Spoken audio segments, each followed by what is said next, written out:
Yes, people, we are back live. We are back live on the Sarcasm City TV YouTube for another edition of the ManDem United podcast, where we talk all things Manchester United. So please keep all your comments, all your questions, Manchester United related. And this is the first ManDem United podcast of the Premier League 2024/25 season. Manchester United winning their opening game 1-0 at home to Fulham with a debut goal from Joshua Zirkzee. We'll be discussing that. Manuel UGARTE to join Manchester United on loan deal. So the reports are now saying it could be a loan deal with an obligation to buy. So we'll be discussing that. We'll be answering questions from the chat as well. Again, please just make sure you keep all your questions Manchester United related. Love to everyone supporting Sarcasm City TV as always. Make sure you hit the like button though, people. Make sure you hit the like button on the video. So important you do that. Run up the likes expeditiously. Whether you're watching this live right now or watching this back after the live, share across all the socials as well. At That's Me Flawless, at Sarcasm City TV on Twitter and Instagram. So please retweet,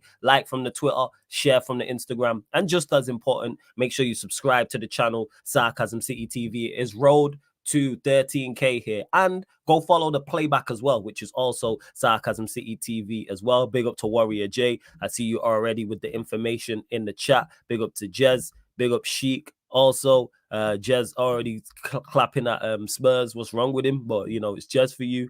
Says GGMU. Hey, shut up, Jez.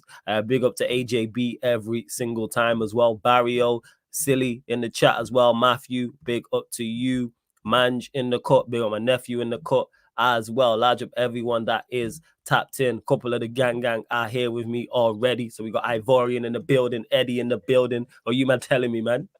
Out here, bro. Looking good, bro. So good. We got the 3 points. See, I've added something to my LinkedIn. Ivorian and Flawless. I'm a 4x100 meter coach now. You tell me here to help out Manchester United. So, you know, gonna have the best. Gonna have the best splits in all the Prem. Dog, got the best splits in all the Prem, man. Trying to get that contract, yeah? Trying to get that contract. Man, I'm trying to do my part, man. The gates are no longer there, man. They used to give it to anyone these days. You know what I mean, bro? But, you know, it's Ilios. That's all I'm saying. U.S. can't pass the baton. We'll see if Manchester United can do it with your boys' help. That's what we here for. I like the background though, Eddie, with the flags in the background and the setup. Looks fine. Oh, like trust me. This ain't this isn't my office. This is Pop's old office. I'm just using it for right now. So yeah. I like it. It's fire still. I do. I like it. It's fire for real. But like I say, Ivorian Eddie in the building. Ivorian, you've mentioned it there. Manchester United winning 1-0 against Fulham. I can see the smile on your face. Clearly, you enjoyed the victory. Talk to us. We'll start thoughts on the game, man.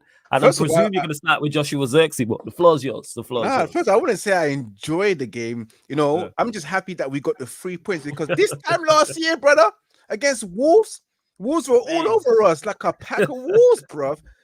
And the amount of times they went through a midfield like it was nothing this time. But this time against Fulham, which we knew it was going to be a game where it's the first game of the season, and you know what they're doing. Let's put Manchester United on a Friday night underneath the floodlight so the whole world can see the new revolutionized Manchester United. They knew that what they were doing, innit? They made a big deal out of it when Ten Hag said we're not ready like any other club. You know, everyone was in the same situation. Top clubs were in a situation where they didn't have all their starting 11, all their best players. Everyone was returning back from Euros.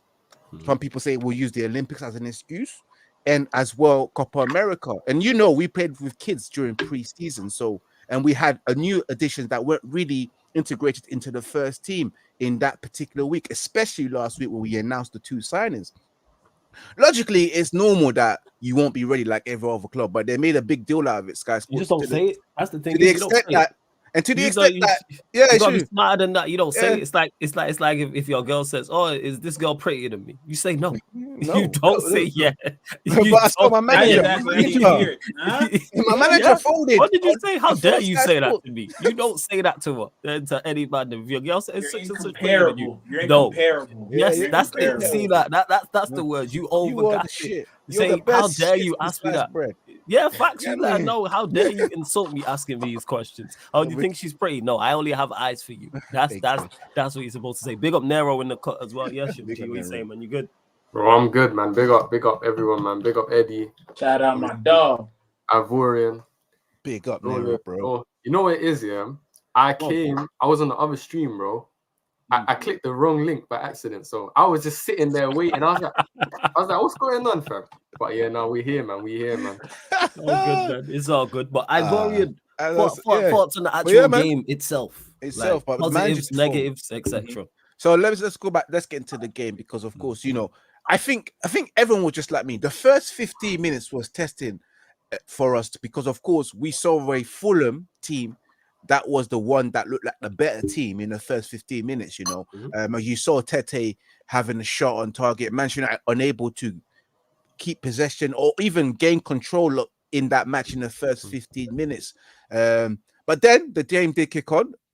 2 chances, a miss from Mason Mount, a miss from the captain himself, Bruno Fernandes as well. Clear-cut chances, and a miss from our favorite left winger, number 10, Marcus Rashford. We gonna talk about our favorite winger. You know, where Casemiro. All I gotta say is that I can't. I just have to leave him to it. You know, I know what Marcus Rashford is now. I've accepted like Flawless. I know what he does. I know what his best thing is, his best attribute. There's no more I can say. But the match, the second half where things kicked off, where you know you expect players to be tired because it's the first game. Players are getting leggy, you know. But hey, we got the goal. But before I speak about Xerxes, I gotta speak about how wonderful it is to have a natural fullback. You know, a modern fullback that can go forward because Mazraoui done a Mazda in his debut. He came hungry. He came like he was fasting, and it was time to break his fast. And he broke his fast against Fulham and that right back flag, bombing forward, up and down. The skill set that he has, and now I understand. A lot of people did moan about Mazraoui not having the best time at Bayern Munich, but hey, he played well. He did play well. He went about his business. In just an efficient fashion. That's what I would say. That's the most thing I'd say. Efficient, very professional. Effective, just a fullback who did, fullback things. Yeah. Everything you need from your fullback, he did. He didn't do too much going forward in regards to being over expansive, but defensively was there, made a couple crucial interventions, kept the ball ticking, etc. I just wanted to get to this as well. Big up King, who says big up Flawless, and to the whole episode 1 of Road to 85 goals from the front line. United fans have been telling me that we're scoring 85 goals apparently with the front line. So yeah, it's Road to 85 goals now. We're just 84 short, King, man. 84 and 37. That's what we're aiming for, man. But big up to King. But yeah, carry on, Ivorian, as you were. But yeah, as I was saying, yeah, it was just nice to see a fullback do a fullback job, you know, go up and forward, back. I mean, up, going bombing forward and back as well, defending as well, crucial tackles as well, winning headers as well, and it just being involved. That's clever play. You can just see the type of intelligent baller he is as well, and then you can see the technical ability that he has at Mazraoui. So I was impressed with his debut. Slabhead, the fridge, Maguire did well. You know, we only need him for that particular game until Delit and Eleni Euro are fit. But the goal from Xerxes, you got to appreciate a striker that drops deep and sees the space that's available when Martinez passed that ball to Bruno Fernandes for Bruno to get on a play on a half turn and to see and spot Xerxes to start off to continue that attack, to pass it on to Casemiro, and Casemiro feeding it on to Alejandro Garnacho, which I have to say, wonderful substitution from the manager. I have to give him his praise because it was his 2 subs that affected the game and got the winning goal. The cross from Garnacho to Xerxes, wonderful striker finish. I have to say, that's what a striker, that's what you call a finish from a striker, you know. And people try to credit it to McTominay at first. You would have thought it was McTominay. You know what? I thought it was when I was watching. I fully thought at first because it looked like McTominay got there first because the touch from Xerxes was just so depth. Like you wouldn't notice it. Like even in the replay initially, I didn't see it. And I had to watch it again. I was like, oh, it was Xerxes because it just looked like McTominay. That's what it was. But a wonderful goal by Xerxes and truly delivered. Shuts a lot of people's mouths up because we got ops who are questioning him, and I'm like, yo, this is Serie A's best young player of the year from last season. What's this? Why disrespecting the guy for? Question him. Oh, we didn't see him in the Euros. The guy was injured. So yeah, wonderful. The one thing I have to say is that our pressing is not consistent enough. But I can see some style of play. I can see patterns as well. The 1 touch, the 2 touch, especially in the front line. The pressing, the 4-2-4. the way they want to press is there, but it just need consistency and working on. So I can see what Ruud van Nistelrooy and Rene Hack is doing. I just don't see what my manager's doing, but I can see what the other guys are doing. So I'm hoping that continues and that we get consistency, especially in the pressing, because I want us to be a unison when we press. We want to press as a pack of wolves and make sure there's no space, no oxygen for any of our opposition to breathe. But it's a good win. A win is a win. 3 points in the bag. Now we're looking forward to Brighton at the beach. Yeah, we'll get to that. Yeah, we will get to that as well. And big up to Mike. Who says, yeah, big up for the super chat, Mike. Appreciate it. He says, yes, Flawless. Let's have a good show. Yeah, man, we're going to discuss all things in regards to the United Fulham game, obviously UGARTE and anything else that may break or anything else that you lot have questions about as well. Eddie, we'll go to you. Thoughts on the game? Manchester United 1, Fulham 0. Honestly, look at this guy's name, 4x100 meter coach. Sorry, Eddie. I just seen the name. 4x100 meter coach. I feel like you want to work with Bruno and Mason Mount because they love to run. Dog, let me tell you something, man. There were points where I thought they were just running from the byline to byline. Right? I didn't know what they was doing out there. But the score flattered Fulham more than it flattered us, in my opinion. We should have won by like at least 2 goals. Bruno Fernandes, best track runner impersonation he's had since the season started, which has just been 1 game, so I'll give him a little bit of slack. Let me get the positives first. Hey, I told y'all I was case mob for a reason. Casemiro, however you want to slice it, put some respect on my dog's name. He's like that. To have a full back line of football players and not a left back cosplaying as a football player was a beautiful sight to see. Beautiful. I can't put into words how it felt to see left backs, my left back and my right back being competent on the ball, going up and down the pitches, being a threat, right? The midfield. I spoke on Casemiro, Kobe, always class. Maybe not one of his better games, but not one to where it was glaring how bad he was. Mason Mount. Brother, you got to learn Chinese. You got to learn American English. Arabic as well. You got to learn. What you saying? Which one? What I forget? He said Arabic. Arabic, man. Say less. Shout out to my dog Neo for including that. Arabic as well. But you got to find a new profession, my boy. Because this football shit ain't it. I don't know what you be doing out there. I can't pinpoint. Now, I've simplified it for a lot of these brothers out there. See ball, chase ball, kick ball, run after ball. Well, yeah, that's the only language these brothers know, right? Marcus Rashford, though, if I'm being honest, it's just see ball, chase ball. You can't kick for shit, but I don't know what you out here doing.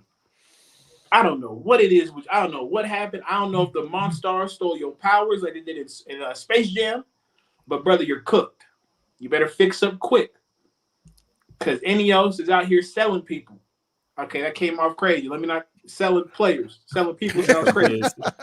Selling people sounds wild. But we hear your point, man. Selling players. You see my point. Yeah, there we go.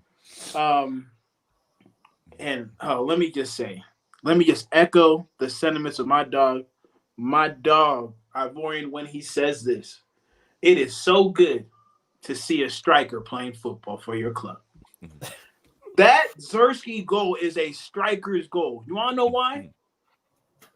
The number one aim of a striker is to do what? Put the ball in the back of the net. Holland, terrible everywhere else. Pep makes concessions for this brother because he knows he puts the ball in the back of the net. We're just blessed to have a kid who's actually a footballer who's masquerading as a striker. When you see him take touches on the ball, when you see how he positions himself, like, bro, they just stick your foot out like such and just guide that ball to that one spot is class. It's not easy, people. That was the best part. That was the game deciding part. And so We'll talk on the scrubs. We'll talk on the scrubs all this season because a scrub does not change its spots, people. A scrub will stay a scrub unless they start taking PEDs and, maybe some judges out there in the world. We don't know. But for as a total team, shout out to my manager, Ruud Van Nistelrooy, out there doing your thing, boss. I appreciate you coming back to the club, leading us to the promised land. I know Flawless has some jokes, but yeah, my dog Rude running the show. You feel me? Ten Hag, just make sure when you hide your pom poms, you hide them behind your back so people can't see that you just cheering out here. You feel me? Shout out to Rude. Shout out to the real footballers at the club. Brighton, you're next. That's it. I could go on for days about the football, but yeah, they next. It's crazy. Before we continue and we get to Nero's point, over 60 people in the building. Big up to you all. Make sure you subscribe to Ivorian's channel, Red United TV. The link's underneath in the description. I'm only at 28 likes and there's over 60 of you lot in there. Like check 1212. Let's get up to 50 likes, people. Let's run up those likes right now. If you're watching and you don't have a YouTube account, you have an email. Use it, sign up, and hit the subscribe button as well. Big up to Mike for the super chat. Much appreciated.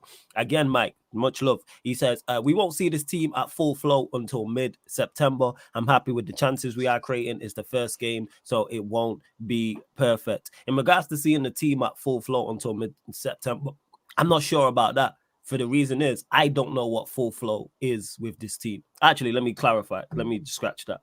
If Rashford, Bruno, and Mount are going to be free of our front four, there's no full flow. Yeah. It's a mid-flow. It's a mid-flow. Now, if you add in a Xerxes, you add in Diallo, and maybe we change things like to where to Eddie, if his manager, Ruud Van Nistelrooy, can switch things up. But I do like everything else. Like defensively, I love how much better we looked because we weren't just getting cut open at will. Yeah, the press at times, we didn't press all the time, but when we pressed at points, it was good. There still needs to be improvements on that, but that is something that can be coached. One thing I can say, we looked organized. That was the thing that pleased me the most. And I can't believe I'm saying that about a professional football team, but that's how bad it was where we didn't look organized last season. It literally looked organized. Yeah, I could see the plan. I'm talking here off the ball, people. And if we perform like that for the rest of the season, we'll do better than, I'll put it this way, I expect us to do better than I originally thought if we can play against better opposition. I am happy with the chances we created. We still need to do better going forward, but we should have won the game by at least 3. Like the 2 Bruno misses, the Mount miss, the Rashford and Garnacho miss, whoever you want to blame as well. So yeah, it's not about perfection, but it's about improvement, which it was. But big up for the super chat. What are you saying, Nero, man? Thoughts on the game? Yeah, man. Bro, I watched the game obviously on Friday. It was okay. But I still think there's a lot of improvements. But I don't want to say anything too harsh because, it's still early. Yeah. I think 5 games in, we'll know what this team are about. I think 5 games in, we've got another good game against Brighton. So that's a team I look at. We need to impose ourselves, man. Third season, bro. Third season with this manager. There should be no confusion of what the style is. Should not be no confusion. We should go to teams and impose our style, man. Because, bro, the way I see it, man, the money that's been spent, we should be going to Fulham and slapping them, man. We should be putting these teams away, bro. Like, I looked at the game and I see a lot of people where they're talking about the press. For me, I think the press is better. It was better than last season. Last season's press was awful. And this is a guy that said he wants to be the best transitional team in the world. Part of being the best transitional team in the world is to have a proper press. You see the way Liverpool press. Bro, it's so coordinated and there's aggression in it. It's calculated. It's not just players just running for the sake of it, And I looked at our press. It was better, but there was still no coordination, if that makes sense. Because I looked at it, I see Mason Mount running at someone, and like he just ran at them, like full blown run at them. But that's not how you press. Like if you know pressing, and if you know principles of pressing, that's not how you press. Pressing is you're trying to cut off lanes for the opposition to play through. You want to stop them from playing through. You want to stop them. You want to make it difficult for them, bro. I see Mason Mount literally just running at a player. It's like the possibility of you getting the ball by running straight at a player is so low, bro. It's so low. And it's like in the moment in that game, I think Mason Mount went to go and press, and then it just opened up gaps, bro. And they just played through us. And I was like, clearly, it's either coaching the press properly, or these man are just stupid, bro. Because, fam, the way we got opened up, and it's like, if we play Brighton and you want to press like that, brother, you're gonna get moved to, bro. Because, like I'm saying with the press, yeah, people are saying, oh, our press is better now. It is better, but compared to Spurs, compared to Liverpool, City, Arsenal, even Chelsea to a certain extent, our press is nowhere near theirs. Nowhere near theirs, bro. And this is a man that says he wants to press properly. So I'm not understanding it. But listen, like I'm still yet to know as well what the style is. What is our style? Because Wilcox, people are saying that our style is possession. We're gonna do more possession based.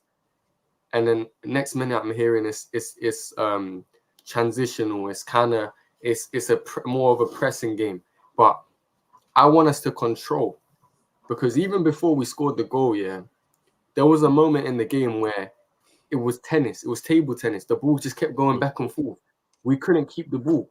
You know what I mean? Fulham got the ball and we got it, and then they got it, and it's just like, for a team at the top, yeah, you shouldn't be playing at that quality, because that shows you can't control a game, bro. Look at the money that we spent on players, bro, and you can't control a game against Fulham. You know what I mean? So that Brighton game is a big test, and then we've got Liverpool, so we'll see how we do, man. But those games, I'm not really too confident, man. After the way I saw us play, I'm not gonna say that we're gonna win those games convincingly, bro. No, that's fair. That's fair. Let me just get to a couple of things. To Mike, who says, "Low, so Ten Hag gets no credit. You man are funny." Sarcasm, Mike. When Eddie's saying, "Shout out to Rude, my manager," when I'm saying, "Word to Eddie, shout out to his manager." Everyone deserves credit. Probably bar Mason Mount or Rashford. I give everyone credit, because I thought those were woeful. Even Bruno with the missed chances, he played his part in the goal. So I heard Bruno was okay. Attacking players went at it. So yeah, I don't know why you man are always seeking credit for these guys, but yes, to answer your question, Mike, it was clearly sarcasm as intended. And to Jack, who says Guardiola tired of winning league is there is to be challenged. No, it's not, Jack. No, it's not. I've been saying this, like, the leagues are wrapped. Everybody's scrapping for second place. Arsenal fans, sorry to break it to you. Yeah. Same to Liverpool. No, Nero, don't bring this Arsenal. Go on, Nero. Don't do this. Go on, Nero. I wasn't even going to say Arsenal, because I wasn't even going to say. I'm saying, you see, if we get someone like Tony, I've heard murmurs, man. If you know this squad, yeah. Sorry, if you sign someone like Tony, tell me why you can't go for the league. Tell me why you can't go for the league. The guy in the dugout. Oh, yeah, of course. I know that, but I'm asking the chat. Because, bro, for me, that team is enough to win a Premier League, or at least or at least challenge for a Premier League. You know what I have to say, Nero? I just think our midfield needs a bit for it to actually do something in the league. We got Casemiro in there, like we got Cas. These men are saying we're gonna get UGARTE. If we get UGARTE and somehow we get Tony, brother, I'm not hearing no excuses. He has to win that Europa League. He has to defend that FA Cup. Go for every single trophy, bro. This guy's talking like he's a trophy winner, like he wins trophies. So, fam, I just don't like the way that people are bending rules for Ten Hag to accommodate his failures. Because, bro, when he first came in, we all said as a fan base, yeah, like, yo, first season we might not finish in the top 4. Second season we'll finish in the top 4. Third season we should be looking to challenge for the Premier League. But I don't see. That's how I thought it was gonna go. But I don't see us going for the Premier League. I don't even see us finishing in the top 4, bro. Agreed. That's an indictment of how bad this guy has failed. I'm sorry, like I don't. Like Mike is saying, oh, no one's. I'm not backing this manager. I don't give a shit, bro. I don't care because from what he's shown me last season, he shouldn't be in this. He shouldn't be there, bro. Mhm. He's lucky to still be in a job, bro. He's still good. He's so lucky to be in a job, and it's not hating. It's the truth. You can't set a team up like that, yeah, and expect to win trophies. Even this FA Cup. Look at the way we won that, bro. Wigan struggled to beat Wigan. Newport County. Bro, dare I even mention Coventry, bro? We made a meal out of these games, bro. And people are obviously like, we got the trophy. That's what matters. But this is your manager. I don't claim him, bro. I don't claim that. That's just what I'm saying because I said it. I think on the last show, these men we fired Mourinho, and Mourinho was right to get sacked. Like I'm not saying, but I'm saying we sacked Mourinho, but he was still winning trophies. So why are people making it seem like trophies was the issue? Because when he came in, Ten Hag, we all wanted a style, bro. Let's be real, man. I know we all wanted a style because if your style's so good, you win trophies. If you believe in your style so much, the trophies will come. And bro, it's not adding up, bro. So when people are saying, "Oh, back the manager," you can back him. I'm not backing him, bro. Because and the crazy part is that makes you backing him or not backing him makes zero difference to the manager's abilities. And same with me. People act like you're there and it's on his case. People give content creators and supporters too much credit, man. I think we can impact how the manager manages. Like Nero not backing Ten Hag, obviously is gonna knock Ten Hag's confidence. It's true. Why like he's looking around like, yo, why is Nero not backing me? Yo, prove him wrong. Shut Nero up. Prove him wrong. Bro, I back the players, even though I don't think the players are that good, but I still back them. I'm not backing this coach, bro. No way. I think Nero. I think we only back him like Flora says when the whistle blows and the whistle ends, and after that, yeah, you're on your own. That's the only time we back these players and the manager. Yeah. When the game is running, but outside of that, there's only a few select players that I'm looking at, and I can say I can fully back you. You know what I mean? Everything's washed, man. Everything's washed. And that's it. Like again, I back the players. Like I've said countless times, and the manager. Once the whistle blows on game day until the game ends, I'm fully supporting. As you lot see, my watch-alongs. Just go watch the watch-along, and you hear me supporting throughout from the start. From when I start the watch-along to the end. Do I have my reservations? Yes, I'm not going to lie and be toxic positive. I'm not going to lie to you lot. I respect you lot too much. I respect myself too much to lie. Do I want to be wrong? Yes, I've said this. This is why I've said I am pleasantly surprised by what I've seen against Fulham. I did not expect the performance to be that good. That doesn't mean there isn't improvements to be made. There's vast improvements that need to be made. However, it was better than I expected because the bar is on the floor for me with this team. Mm-hmm.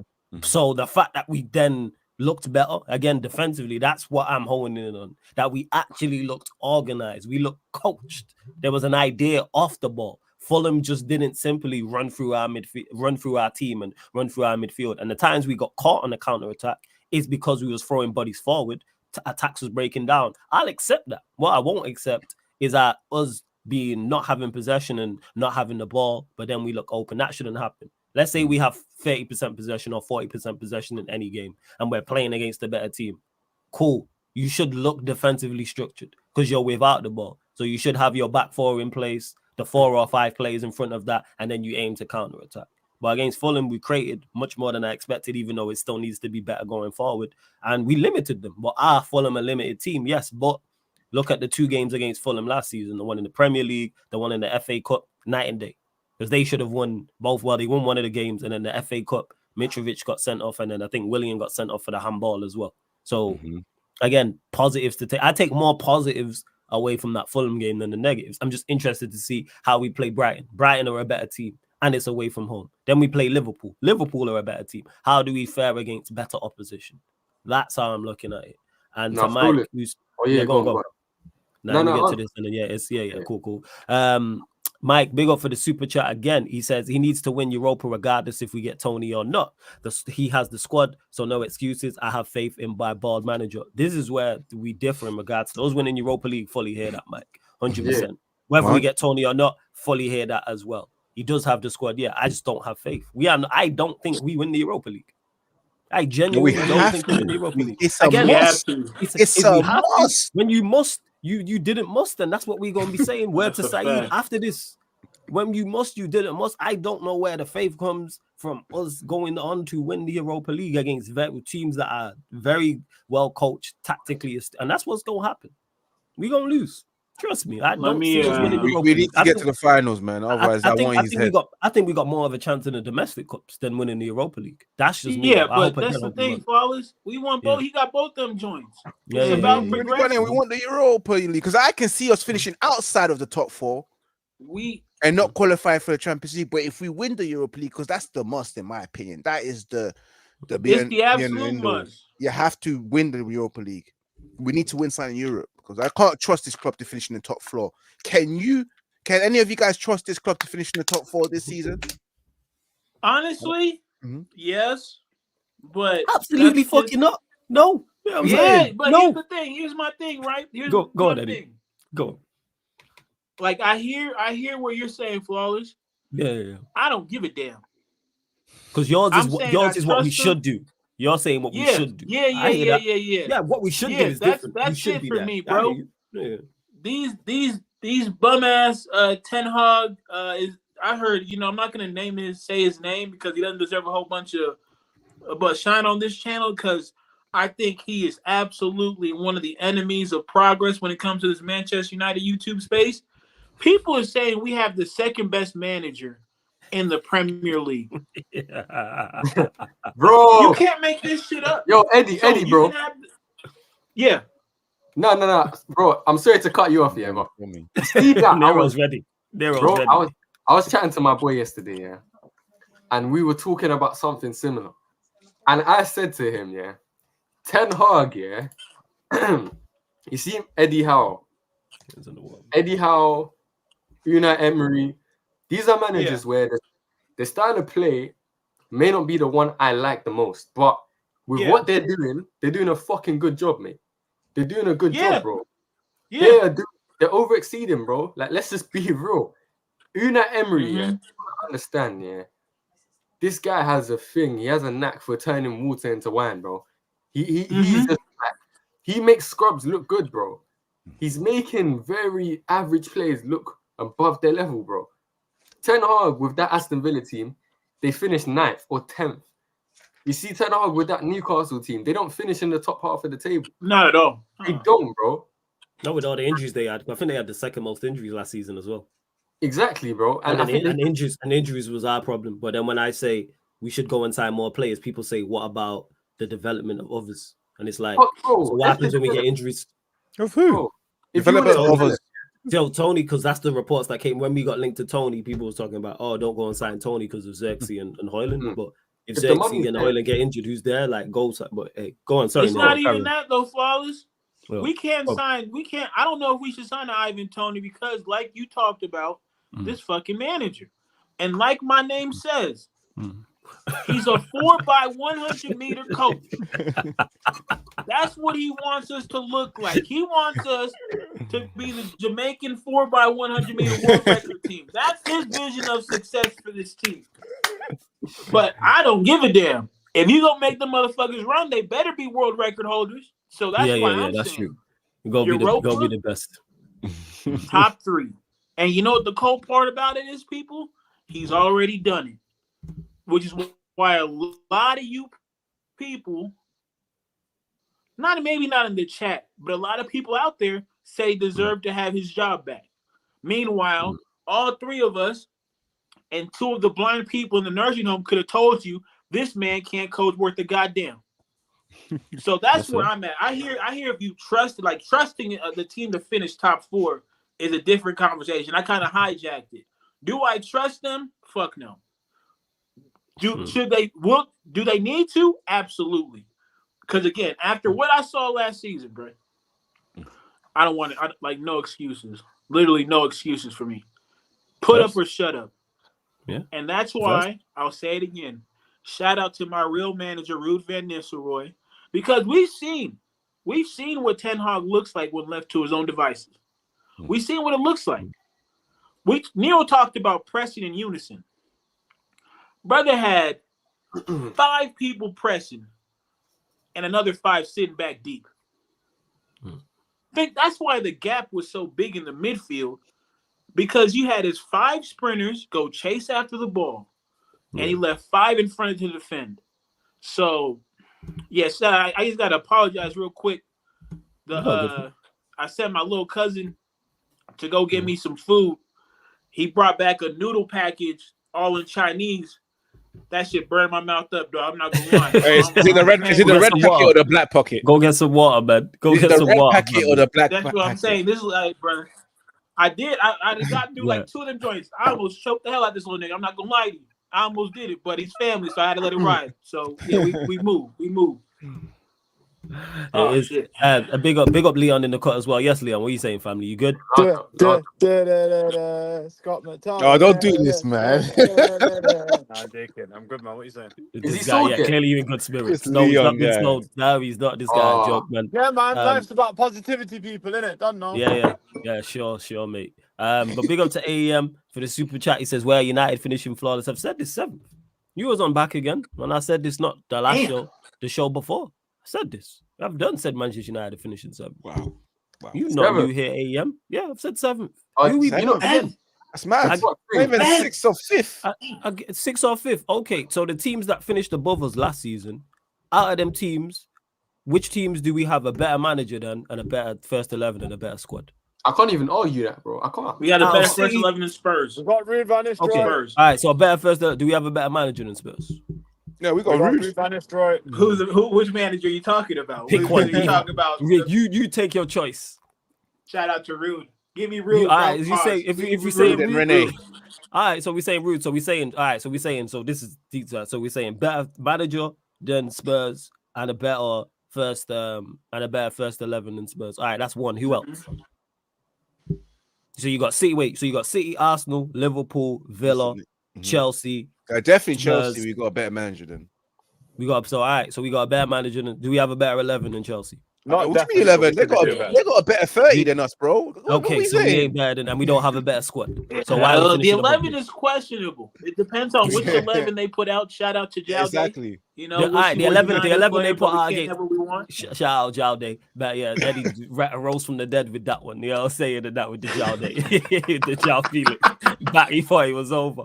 So we don't have a better. Hey, I forgot all about the Euros, bro. I don't even know what Euro means. I don't even know what Euro means anymore. So we don't have a better 11, and we don't have a better squad. Who else?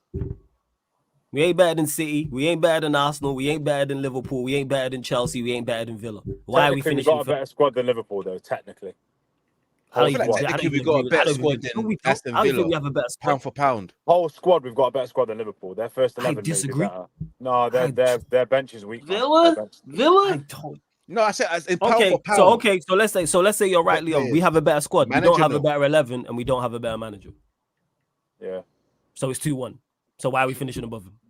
Yeah, I don't think we'll finish 7th. I mean, I don't. So where do we finish, Leon? The reason why I see why your prediction is 7th is because you're looking at if the manager doesn't get sacked and everything is as it is now, which is like a realist, being a realist. Is it called a realist? Yeah, realism. Realist. Yeah, you're right. Realistic. Then realistic. There we go. Thank you. Then technically finishing much further above 8th, maybe 7th or 6th is on the cards. However, I just don't believe that they will let it get that far. And obviously my prediction is 6 months of pain and then 6 months of better football. So I just can't see us. And I'm just looking here. We're talking about wait. You know, go on, carry on as you go. But based on what we've seen, why over the last 2 years, why should we finish above 8th, 7th, or 6th? So where do you have us finishing in the league right now, as everyone is currently constructed? I think we'll finish 4th, personally. Okay, what's your top 4? Well, in football actually, City, Arsenal. No Liverpool, no. Not in mine. Liverpool, United. Yeah, I know why they're not in yours, Eddie. You put them 9th. I get that. I respect it. So you have us. Who's third? Leon. Stand on it. Probably Liverpool. I don't really know who'll end up third, but I just Liverpool. think City, Arsenal, and then someone else. Then us. Okay. So that's my point. So you have us above Chelsea, above Villa, or above Newcastle, Yes. above Spurs. Okay. Cool. The But I thing is, don't see that. I can get That's Leon. because The Villa I thing believe- game in the Champions League. I don't see, There but you no go. one has them going. No one has them going far in the Champions League.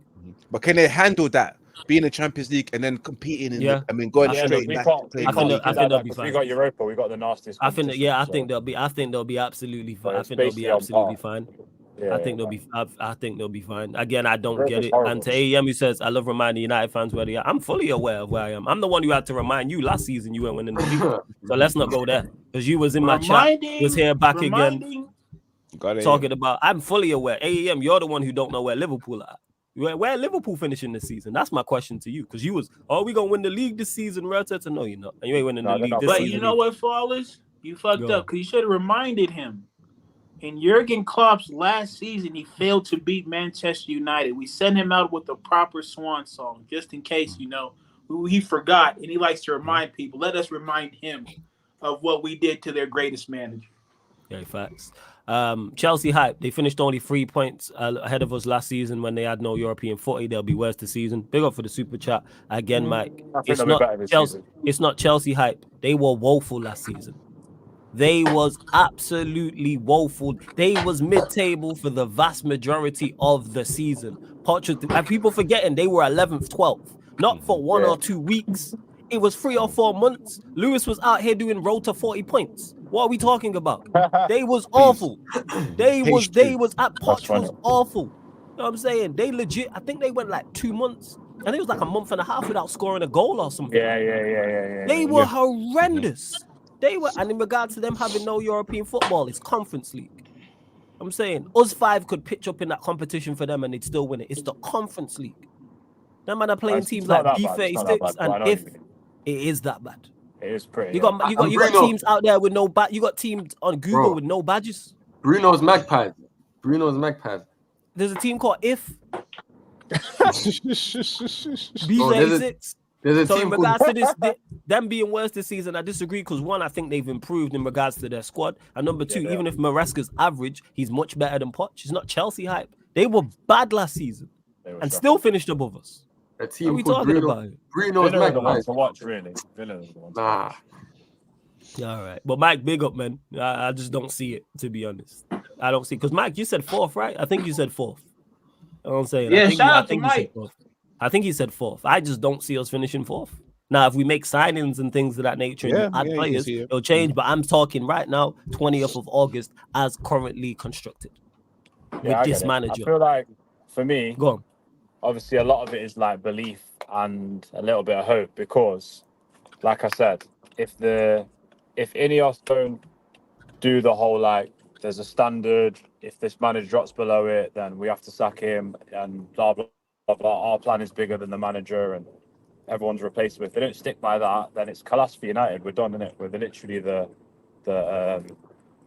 scumbag trophy winners, innit? We're just literally scumbag a trophy. Leon, you banking on us finishing 4th, like in the top, finishing 4th is saying they're going to sack the manager in time for us to go on a run and the new manager bound to get there. I don't think he makes it past Christmas if he doesn't. Jeez, change. you don't think he makes it past Christmas? He said it last week. If he doesn't change, then I don't think he makes it past Christmas. Because if we're like 8th, 9th, 10th, and we're dropping points left, right, and centre, and he's not picking the right 11s, and he's not making the right decisions, I just don't think. I think there's too many credible people within that organisation above him that go. They're not going to go. Oh, it's a bit expensive to get rid of him, or blah blah blah, because they've got a contingency there with Ruud, innit? Obviously, he's done well, but still a lot to prove, innit? So maybe we're making all these sales to cover the cost of firing him. If you ask me. Well, I don't know the details of the new deal because I know that it was like 9 million to pay him out before, and I guarantee when they renegotiate, it's got to be a lower fee than that or different cost. And Leon, it's only a 1-year extension to his contract, so it's easy to sack him. It's not that hard. Yeah, they did the 1-year deal so they can. They did the 1-year deal so they can do that because before the terms were so unrealistic. Do you know what I'm saying? So even with the Bruno new contract, I think it was just to give him more money. I don't think they added a whole bunch of years onto what he already had. Maybe another year, but he could be sold as well. Like, Yeah, that's the I only gotta deal that I say, don't agree bro, with.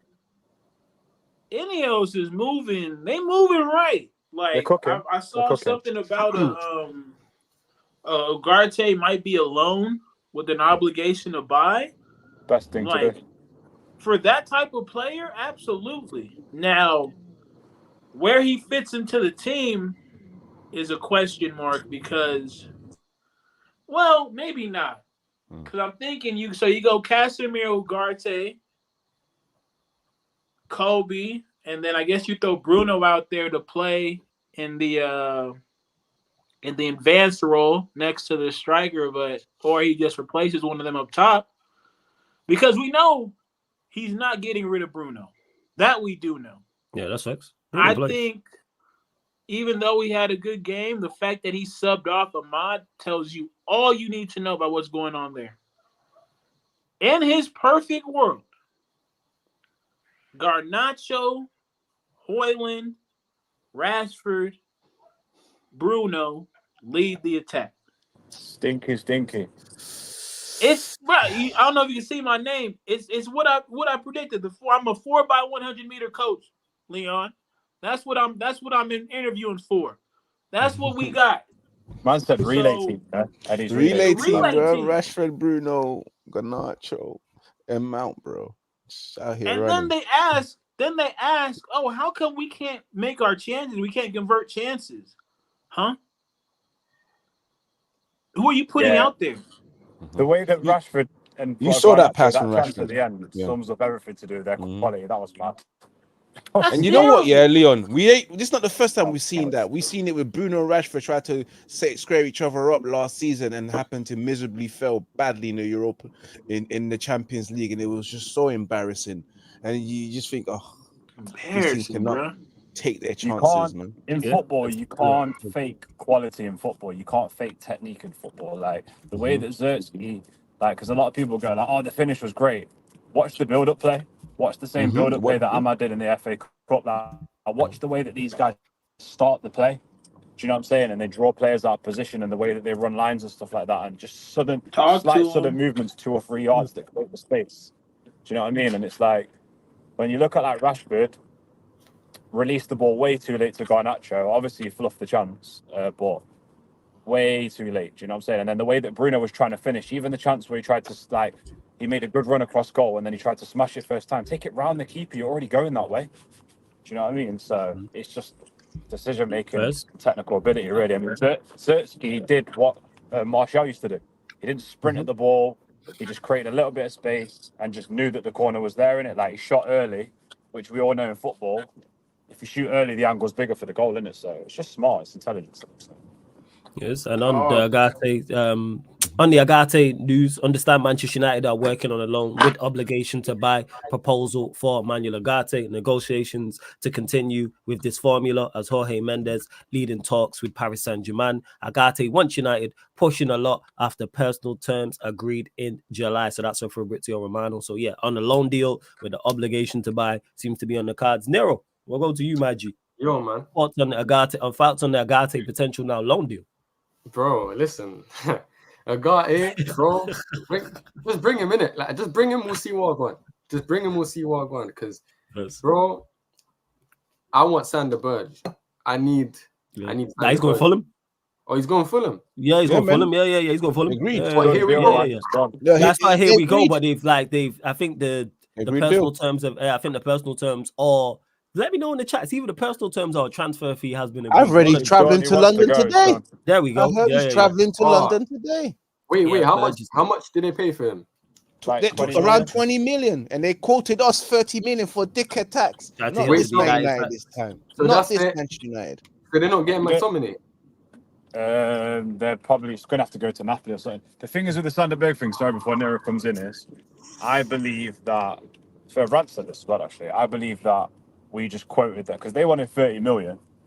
So United probably said, we'll give you 15, 17. Do you know what I'm saying? And that's why they were stuck on 30 because they were trying to bring the price up to 20, 25. And Fulham probably came in and said 20 with 5 add-ons straight away. Because they were like, okay, we're not trying to negotiate. We've got the offer that we want there. Because they didn't really want 30. They knew he's not worth 30. Oh, bro. Oh, that's a piss take, man. Wait, I'm seeing that Warrior J put that. I want to check if that's on Fabrizio. Here it is. Yeah, no, Laurie Whitwell, that is. Fulham have agreed to deal to sign Sandon Burge from Burnley. Here we go. McTominay deal off as Burge joins on 20 million plus £5 million fee. Medical booked for the midfielder. Formal steps to follow tomorrow, as Laurie Whitwell reports. Is he reliable? Laurie Whitwell's reliable. Fairly reliable. Yeah. He works Fairly for the reliable. Athletics. Yeah, he's fairly He works reliable. with that guy, Steams as well. So they're in the same camp. I think with that one, it's like I need more tech man. Ugarte is not necessarily a tech man, bro. He serves a purpose in the team, but yeah, man. Like Sander Burge, I know the player. He's a good player, man. But yeah, I would have preferred to get Sander Burge. He knows the league. Big. He's got height, can pass, good passer, good range of passing, quite comfortable on the ball. I feel like with a guy like Ugarte, we've already got that in Casemiro. And for me, I just want profiles. I want profiles. I need players in games where we might need a Sander Burge to be able to, let's say we play Man City and we need someone to play that clip ball over the top because of the City high line. And we've got Rashford, just even if it's a scummy thing, it's a profile because I need us to have profiles.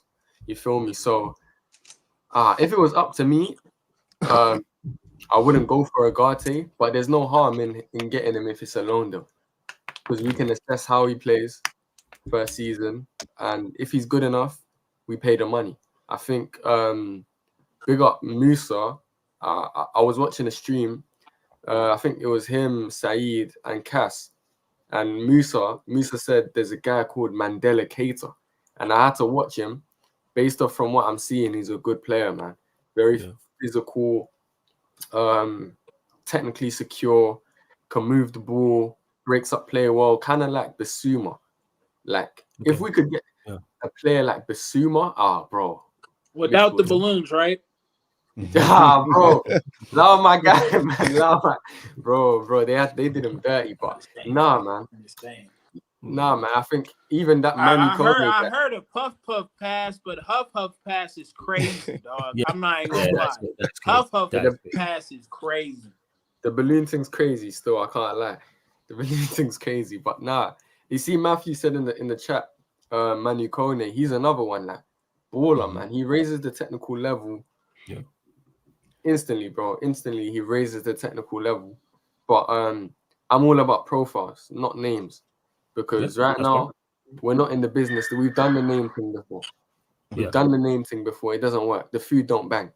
We're buying Tesco's finest. We're buying the name brand food. You know what I mean? It's not. And the meal's not good. The meal's not mealing. It's not mealing, bro. The meal is not mealing. I hear you there, bro. The meal is not mealing. It's not mealing, bro. So we have to go and get players that fit the way in which we want to play. And also, I want players that that can play under different coaches, because if this guy, when this guy gets sacked, because eventually he will get sacked. This guy, Ten Hag, doesn't leave on his own terms. You don't leave on his own terms. Bro, flawless. I'm not lying, though. Bro, Ten Hag. I don't believe it because you've said this before. I know, that's why I'm laughing. He does not leave on his own terms, bro. He doesn't go when he wants. He doesn't deserve that. You know what I mean? Even Arteta, I don't see Arteta leaving when he wants. I think Arteta will they sack him? Do you think he gets sacked this season, though? I don't think they sack him this season. Nah, I don't think they sack him, but unless I think if they finish, I put them down to finish 4th this year. Oh, you got them 4th. What's your top 4? Top 4, I gone City first, Chelsea second, Spurs 3rd, Arsenal 4th.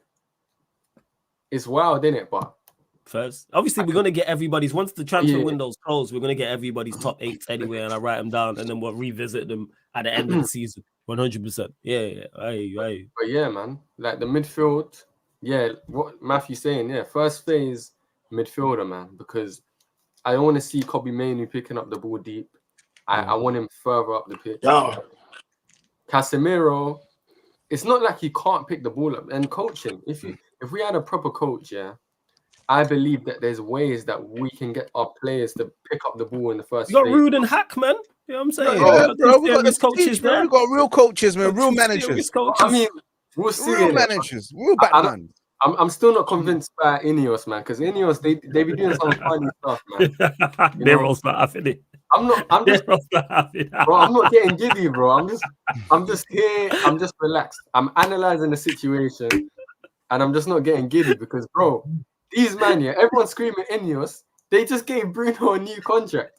Yeah. They gave this guy a new contract. They kept Ten Hag.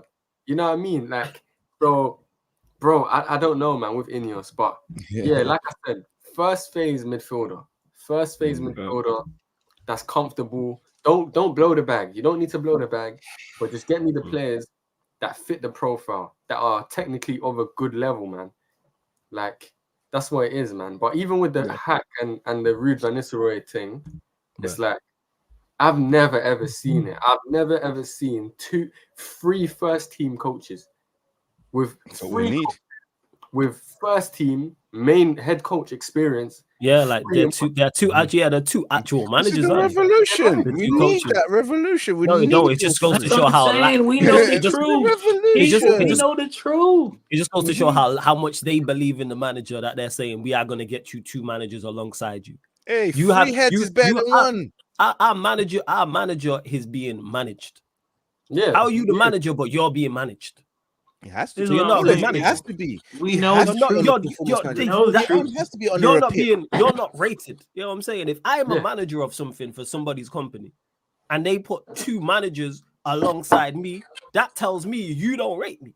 Of course, but that's based on what he done last season. So again, yeah, they kept him. It might have been a money thing. They kept him because he was linked to Scrub Gate. Money.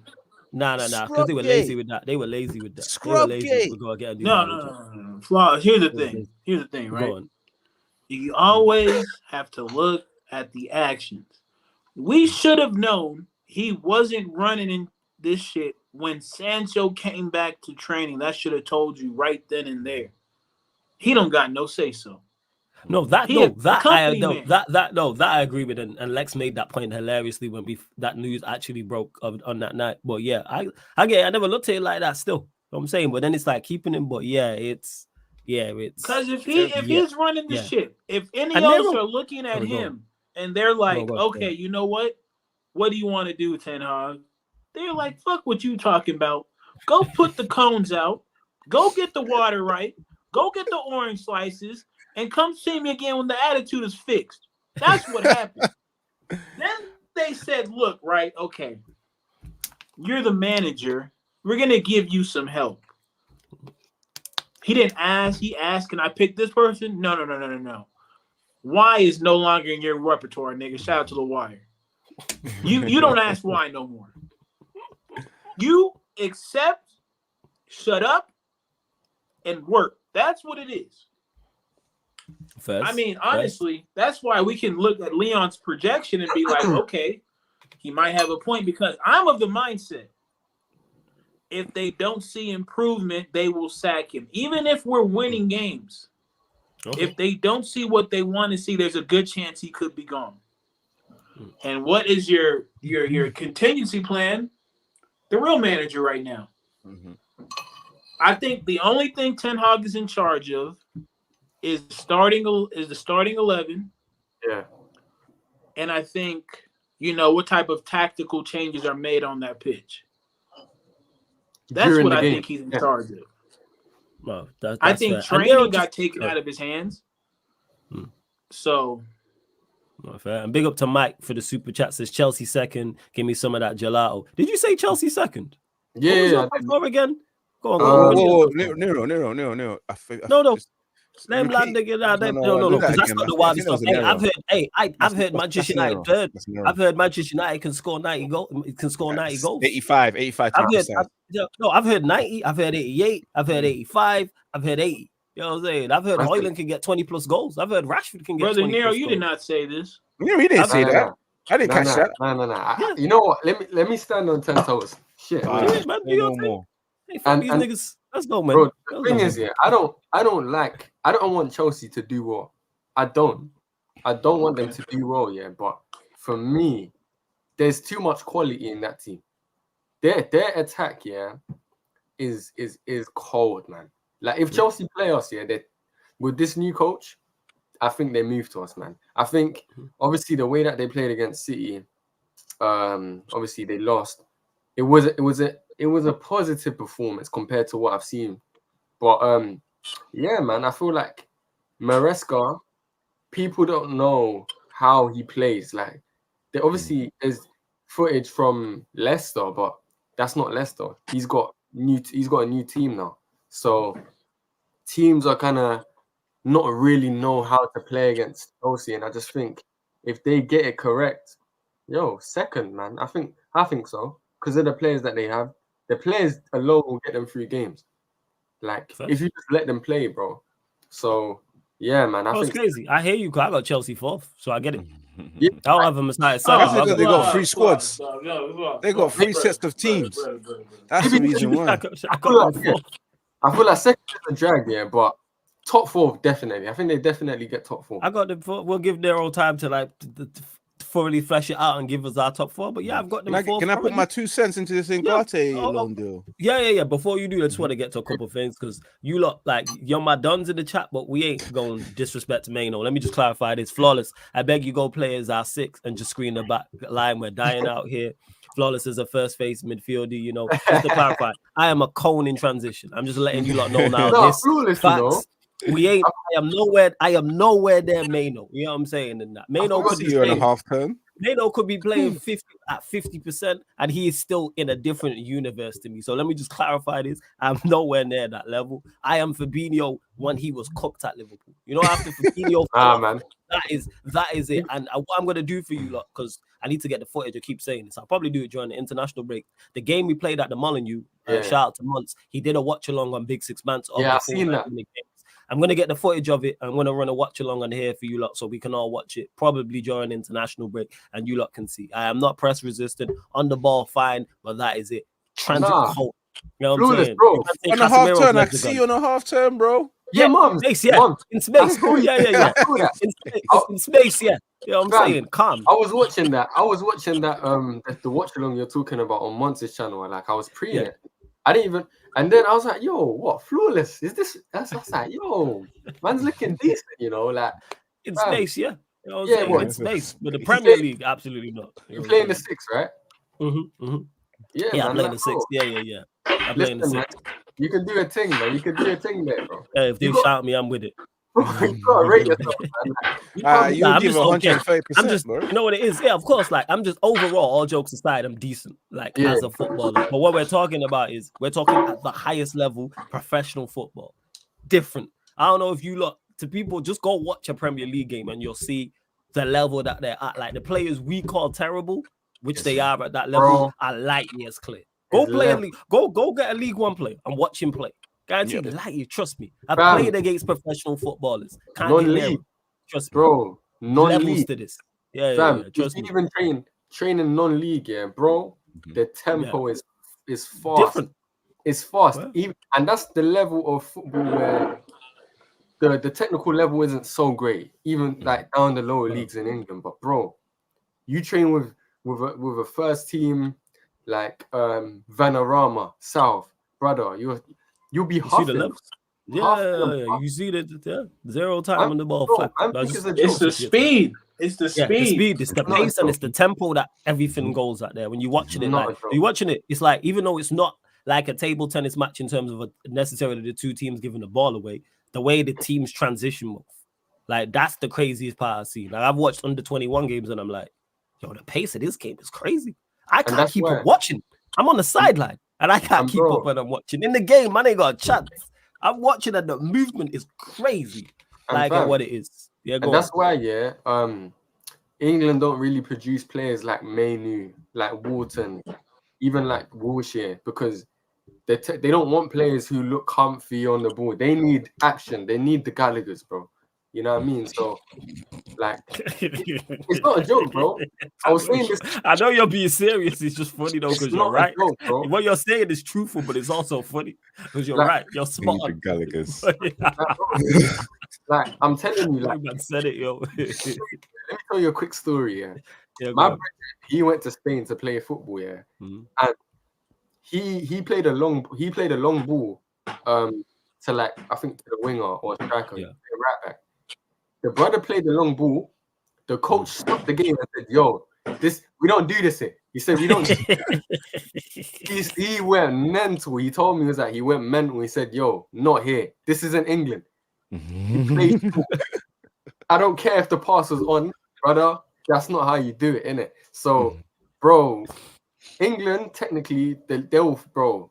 Even if you're a striker, and you play in England, and you want to make it as a striker, and you don't play in England because, bro, they'll make you run, man. You'll be chasing scraps. all this running and stuff. And obviously, you do have a change in regards to a couple of players you mentioned. So you have a MANUEL, you have a Wharton. When you look at the England team, the younger players in the Euro group, they're all technically very sound. When you look at a Palmer, you look at a MANUEL, Wharton, who was there, didn't get on. You look at Eze, those players there. So again, there is more of an influx. But yeah, just to clarify, like, no, I'm not even running around tricking y'all. It's not like I say, I'm gonna do the watch along for the, but it's on Big 6 Months, so you lot can watch it. You'll have to go back, but I need to add it to the playlist. But I keep saying this, I just keep forgetting to get the actual footage of months. Big up to Mike though for the super chat. Says, I used to think Iwobi was trash.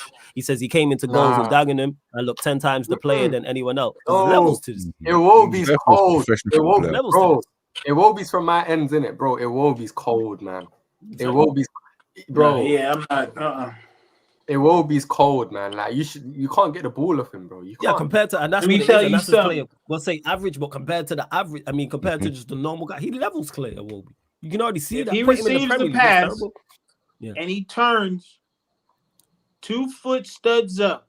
I'm not getting embarrassed out here, my boy. You're not embarrassing me. Just kidding. Yeah. I'll have all of Fulham looking for him, but I'd rather have that than him embarrass me in front of the hoes. That's not gonna happen. Fam, even Iwobi's dad can play, bro. And Iwobi's dad, like, he's like old, man. He's like maybe in his 60s. The brother can play, man. Like, bro, people need to understand. Yeah, this is his levels, and that's what it is. That's why when people hear me say, "Oh, they be critical," I'm criticizing those players at the highest level, but I don't criticize them. Oh, I can go do. No, I can't go do what they can do. Absolutely not. But big up for the super chat. But back to the UGARTE deal. Ivorian thoughts on it. United potentially on loan, obligation to buy. Talk to us. First of all, looking at the situation of Manchester United, where we want to produce the funds to actually buy him out outright, but we're struggling to because, of course, McTominay is not easy to get rid of, and other players as well. You got Eriksen, you got Lindelof, and etc. Manchester United are making the effort to try and get the funds, but we got to a situation where we say, you know what, PSG, we are trying, but we can't make the funds. But how about a loan deal? Which I like, because this gives us the opportunity to venture into other areas where we get him on loan and have a mandatory to buy or obligation to buy, where we can focus on maybe the left back situation where we need someone to come in, because you can't trust Luke Shaw and Tyrell Malacia. Right, I'm not sure about that guy, bro. But in terms of the actual transfer itself, the play himself, the reason why I think it would be a good sign, because you need to think about Casemiro. Yes, Casemiro played well on Friday, looked like his old best, but we don't have a backup to him. And the way we play football at times, when we're quite open in midfield, we need a young, fresh, no pause man.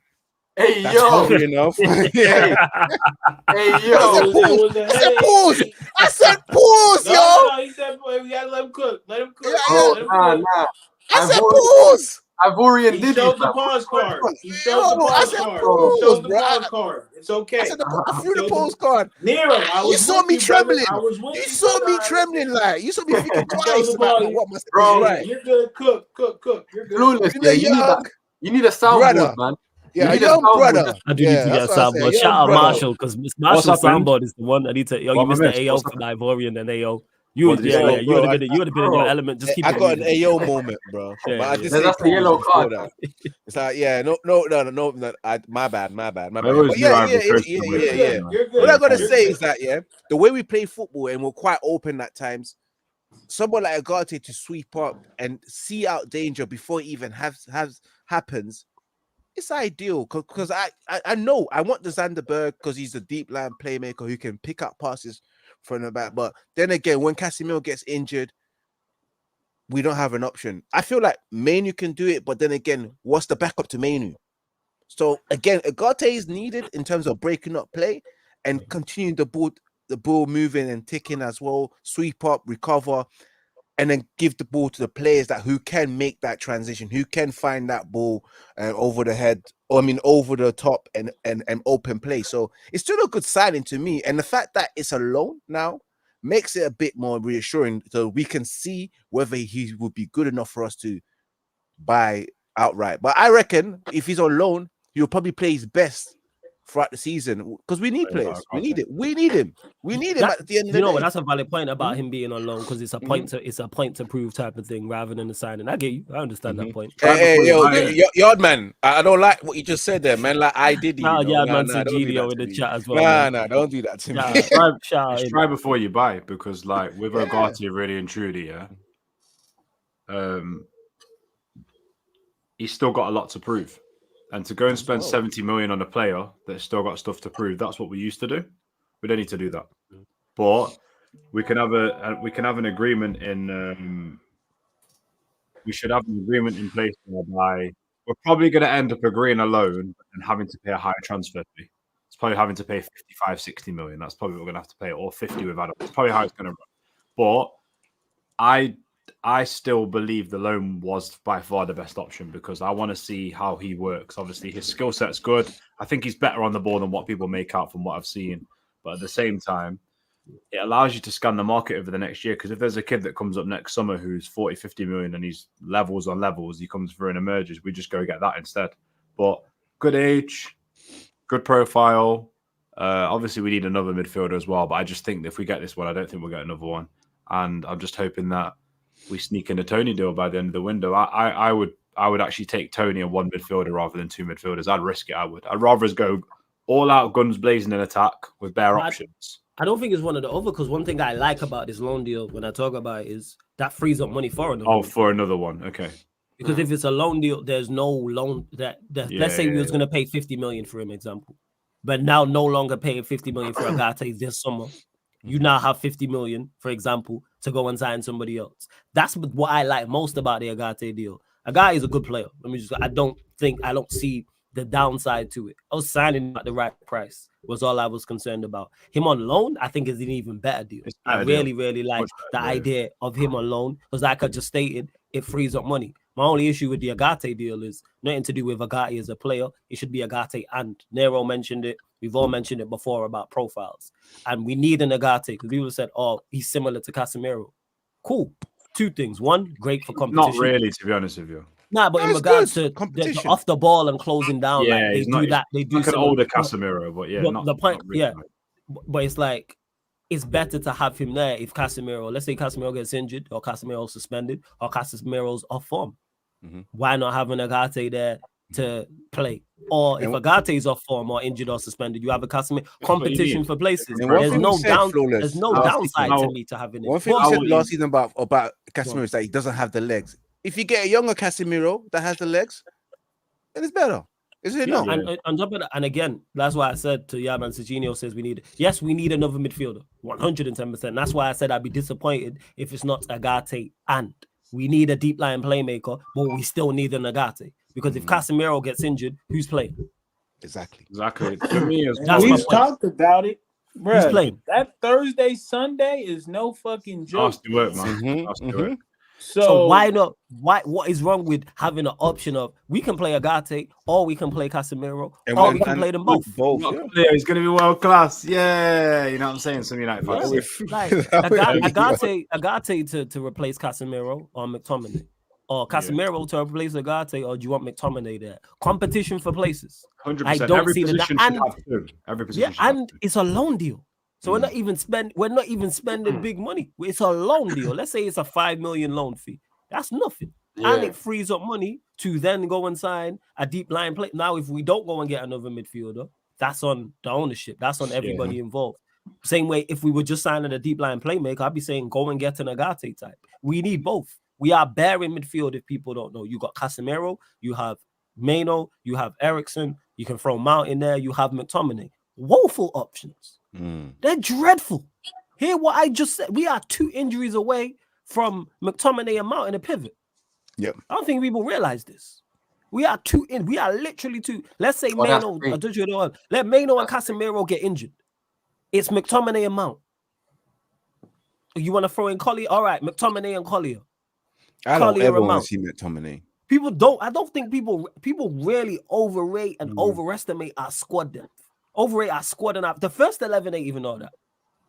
Literally hear what I just said. But I think it's about a rebuild process. It's not about, obviously, Flawless, you talk a lot of the time about like where we need to be, but it's just I'm processing that it's probably going to take 3-4 windows, and at where we are now, if Ineos pull this off, if they get an UGARTE loan, me personally, UGARTE loan, but the thing is an UGARTE loan, and it used the UGARTE money to go get a midfielder. Yeah, no, but here's the thing: I don't think there is UGARTE money like that. That's what I don't think there is UGARTE money. I think the situation is sell to buy, which I'm disappointed with, because really and truly, for us to come into a window with the money that we've outlaid up front for players, what are we looking at? 70, 80 mil at the moment? It's not much. We haven't outlaid that much up front for players, isn't it? We have. We've got Zertsky, I think the money's there because and Leon, majority of these deals are add-ons and spread it out for the next couple of years. I'm disappointed because we should go into a window of 150 minimum, but we just haven't. But the reason why I think the money's there is because that's what we're negotiating with PSG about before the loan deal was the price point. I think we wanted to pay 40 to 50 million. I think they wanted 60 to 70. Well, the reports came out stating that. So we wanted 40 to 50. So you free up that money for that. Like, are we not on a limited budget? No, and it is. And that reports came out saying if we sold McTominay, we're going to sign a midfielder anyway, but then a second midfielder would be dependent on outgoings. That's why I really like the loan deal for UGARTE. You free up the money, go get another midfielder. Our midfield options are terrible and people are not deep in it. Yeah, people are not realizing how bad it is. I literally 2 injuries, and we're playing. McTominay is not playing, starting week in, week out. Yeah, no, I get it. I think Nero, you go first, innit? Oh yeah, I was just gonna say quickly the UGARTE thing. It kind of makes sense because Casemiro is most likely. I don't know how long he has left on his deal, but most likely, you got another 3 years. Another 3 years. At least 3 or 2.5 years. Yeah, it's got a while. But I believe that this is probably his last season. So if we get UGARTE in to be that Casemiro replacement, he already has a year of experience. Then we just go and then we pay the obligation to buy at the end of the season, and let's just see if he does well. Because if he's good enough to replace a Casemiro type profile, then it's calm. We're sorted, kind of thing. That's all I wanted to say. I think he would probably be the Casemiro. I think for me, losing Ericsson, regardless of what you think about him, that profile of player, obviously we signed Ericsson on a free. People go mad and be like, he's crap, no legs, blah, blah, blah. He's not crap, people, because he showed in the World Cup he's not crap. He's just not at his best. And you're never going to have a squad sometimes with everybody at their best. Sometimes you're going to have players peaking, players coming up, and players that are getting towards the end of where they're going to leave the club. That's just the way a squad generally is. Do you know what I'm saying? That profile, though, that can sit 6 or 8, not really a 6, but do you know what I mean? He can play anywhere, like can play diverse in the midfield and can deep line play make. That's what we needed with Sander Berg. Do you know what I'm saying? Because really and truly, you can go into the market, you can get yourself a 6, 7 out of 10 destroyer, somebody that breaks the play up, who is not, UGARTE is not much better than a 7, 8 at best. I'd probably say 7.5. He's not proven yet to be 8, 9. He's not. So it's like that profile, I think, is really important. And I feel like with the UGARTE deal, we get the loan done. We're probably going to end up paying for him not all in one go, all in installments, because that's the smartest thing that Ineos are doing, is actually not outlaying that much money. And then I think what we do is, what I would like to see the club do is, I'm not bothered about spending 50 million on any player unless it's proven. 40 million on Tony, no problem, because I've seen enough to know that he's worth it. Any other player, I'm either going to pay a little bit up front and pay it in installments, or I'm going to go in the market and I'm going to risk it with a 15 to 25 million player like a Fofana, a Manu Kone, something like that. And I'm just going to put on that because the risk is not high. So if they don't work out, if you buy them for 25, you sell them for 15, sell them for 12. It's not high risk. And I feel like we still need to see the machine of our system put together before we can identify where we're going to slot the quality players next window. Do you know what I'm saying? There still needs to be an element of chemistry, them playing together, consistency, before we start going, yeah, we've got to get because we know next window, flawless, we've got to get a left back. We've probably got to replace a winger, like you talk about left wing. Yeah, but again, we got to go back into the midfield. Because I seen a tweets talking about this, that we might look the next summer. They're looking at a midfielder, potentially left back. Thing is with that is you can still address it short term. So like the midfield, I think we can address. The loan deal for UGARTE, you go get another loan. You go sign another midfielder. You can get a left back, even if it's not the left back you want.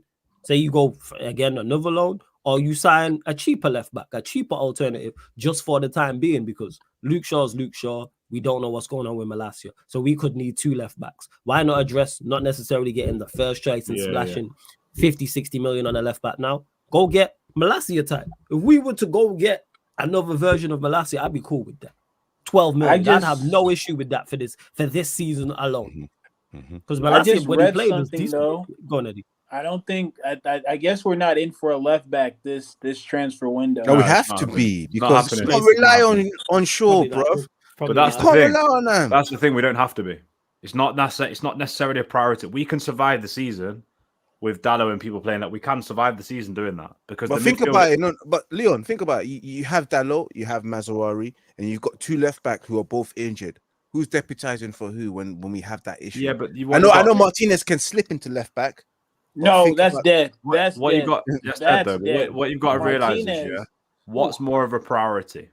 We got absolutely destroyed in the midfield last season, again and again and again. We can survive at least till Christmas with players that are not the best at right back or left back. We can survive it. If you gave me right now 2 more midfielders and Ivan Toney, and you said you're not getting no more fullbacks, I'm Chris with that. I'm cool with that. Now, the reason why I'd be pissed with that is because of what Ivorian said. Dello gets injured or Mazraoui gets injured. You can make do. We've got players. You have to pay 3 at the back. You have to pay a wing back. You just got to make it work. You don't have no wing. You don't have no in one window. So what are you saying, Leon? It's not a question of getting everything. But it's not everything in one window. This is the basics. You can go sign a left back on loan. That's not impossible. But I would put a second midfielder before we purchase a left back, in my opinion. Yeah. When I look at that midfield and what the responsibility that Ten Hag places on that midfield, that's the area of the pitch that I could see an injury happening more likely than I could the left back or the right back, because he has them running around covering so much ground. We don't know what they're doing in training, but we do know that while Ten Hag has been here, one of the constants has been shit football and injuries. So for me, I'm with Leon on this one. Get me that second midfielder, because the ultimate test is this Thursday, Sunday shit. If he doesn't even rotate the squad when we start playing those high-level games, they will die. Those players will be cooked by the time the maybe even a third of the season is gone in the Premier League.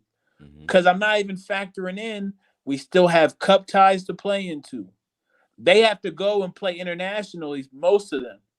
There's going to be a lot of football these brothers have to play. And I think when I look at Delo, when I look at Mazraoui, I think the one that I'm really kind of scared about would be Mazraoui, because he has a history of getting injured. Delo, not so much. But Martinez cannot play left back. I'm sorry, people. You wasn't convinced in the Community Shield in the first game of the season as well. The thing you got to think about as well is, when you have a stronger midfield and players that are more comfortable on the ball and the right balance in midfield, the wing backs so let's just say you play a Harry Amas, or you play another kid at right back, or you play Martinez at left back. You play people that you don't feel like now you can't bomb up and down, you can't do the full job of left back. They don't have to do as much because your midfield is competent and covers up for them, because they have to just get the ball and they have to feed it to somebody else. Do you know what I'm trying to say to you? I get it. I get it though, because the style that we're playing is like, if we do the 4 press up front and then they're left, I get it. 100% get that. That's the risk that we're playing with this football. But I just feel like we're going to have to roll the dice at one point, one area of this pitch. And I'm happy to roll the dice with the left back position. See, that's why let me go. You know what else I can do? I can put Delo at left back or Mazarawi at left back, and I can play Euro at right back. I can play that's unnecessarily stretching the squad. Just go get a left back on loan. Take advantage of the loan market. It just depends what their plan is. They should do, because flawless. You can go and spend $1 million. We sign Regulon. Get a Regulon left back. I don't like stretch. Like Manchester mentioned, Euro playing at right. Why are we stretching the squad? Nobody else does this.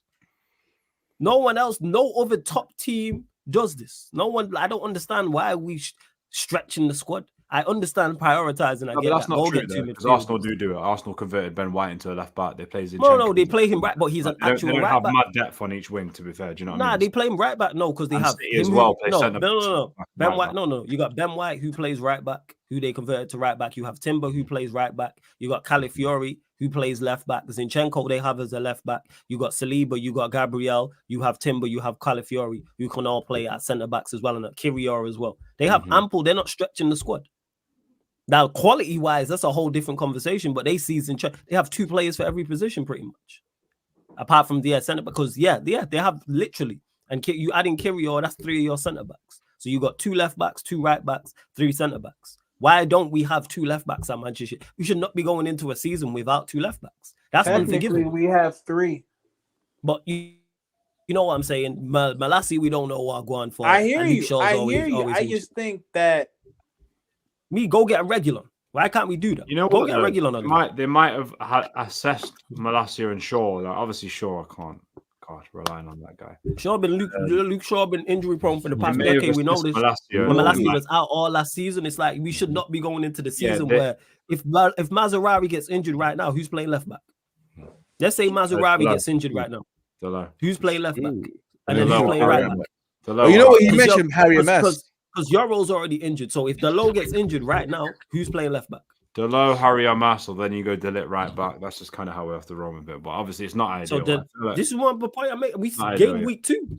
Yeah. No one else is stretching their squad like this with injuries or not. No one else. Like City have played, like John Stones don't play often. But yet they have competent players in and around that. You have Vardio, you have Akanji, you have Ake, you have Diaz. You got Kyle Walker. I'm probably forgetting. But Flawless, you can't compare us to that, unfortunately, as much as I want to, because that's one of those situations that was built brick by brick. True. Right? Like these players trickled into the full-time squad. And I think the issue that I'm seeing with United right now is they're trying to establish a base with a team that's fundamentally flawed in the way it was built before they got there.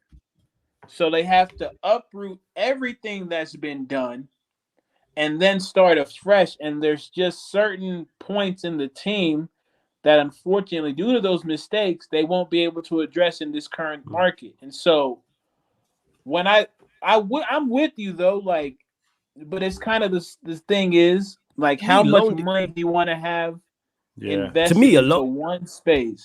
A loan deal is the one. So I get it, the TTM says we're stretching our squad because of years of the Glazers. But signing we literally signed regular on a loan last season. Yeah. Why not go and do that again? And obviously Alvaro Fernandez letting him go for the peanuts. And Regulon's not the answer. What I'm saying is we signed him on loan, we signed Amrabat on loan last season. Why not go and get a left back on loan? We should not already be at the point. We have 2 fit fullbacks right now. They probably will, to be fair. We have two actual. We have Mazarawi and we have Delo. They are the only 2 fullbacks we have in the team right now. Euro's injured, so you can't even say Euro. If Mazarawi gets so forget Delo. Mazarawi gets injured. Who is playing left back? Harry Amas, Martinez, or if Mazarawi plays or Delo plays left back, who's playing right back? Lindelof. Yeah, you know what it is with Ineos. They've probably looked at it. It's like buying your first time house, yeah. And you go, I've got a certain amount of budget when I get in the house. It might be 20 grand, yeah. You in your head before you get in there think you can get everything, but really and truly, you got to choose the kitchen or the bathroom. Yeah, you got to choose one of the 2 in it. Do you know what I mean? Or you go kitchen, bathroom, no budget. You off, Ivorian. Yeah. I didn't even look at the time. I got lost. Bless up. Bless up, you man. Bless up. Red United Bless up, TV. everyone. Big up. Ivorian, see you later, bro. Ivorian, love every Always time. good But here the chopping it thing up, is, my I G. love the analogy. And you know what I'm saying is, just go get for the kitchen. Just go get regular plates. You don't have to get no fancy utensils. Just go get regular plates. I get You don't it. have to get matching cups and matching mugs with the plates. And it's all I'm saying is utilize the loan market. Go loan a left back. Yeah, exactly. We are short, like I just said about the central midfielders. We are short at fullback. If Mazraoui gets injured right now and the Lowe's plays left back, who's playing right back? I think what they're probably doing is they're probably, by the movements they've made so far, they've probably got a list of priorities in the order that they want to do them in. Well, which is fair. And the left back is kind of like with a Tony deal. So Tony deal is the cherry on ice. It's like the cherry on the top of the cake, yeah. Mm-hmm. And then the left back is kind of like there with it as well. So I think what they're doing is they're like, let's get these two midfielders sorted. So the worst comes to the worst. Mm-hmm. We've covered an area that was really, really important last season. And then let's see if we can, do you know what I mean? More than likely, they've probably reached out to a few left backs because really and truly, I don't think we're going to spend money on a left back, but I think we could loan a left back. And I think you're right, Flawless, because there isn't really any excuses, even if you go for a lesser player, somebody that's maybe 25, 30% better than a youth player, to go into a market, to identify the right profile and say he's a 6, 7 out of 10, but he's consistent, he's injury-free, he fits the system.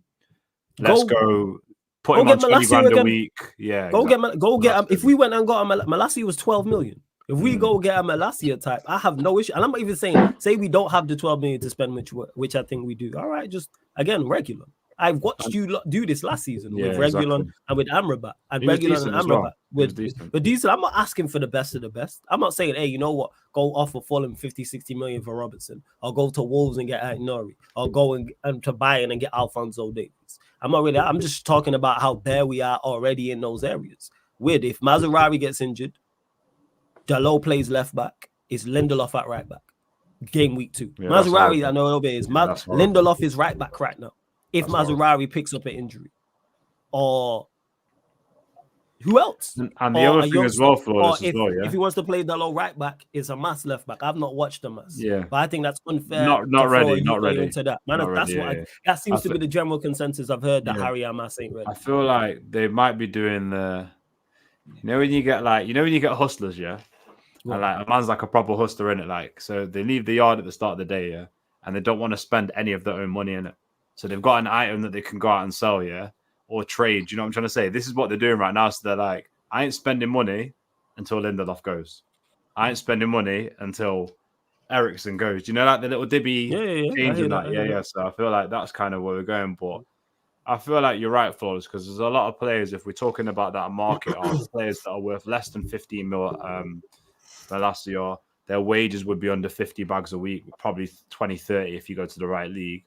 They would actually jump at a chance to come to United. So it's not a difficult deal to do, is it? Do you know what I'm saying? They'll probably say to their club, no, I need to go on loan. I ain't going to get another chance at United. So, like, even like a Simicast kind of player, you know, them kind of ManDem that would just come. I'll come. You know what? I'd be fine with that. If we were to go and sign the Simicast, I'm not asking for the best of age. You just bring me a left back. So, one, he does left back things. And number 2, the squad is not already stretched. Would you take Tellers again? Why not?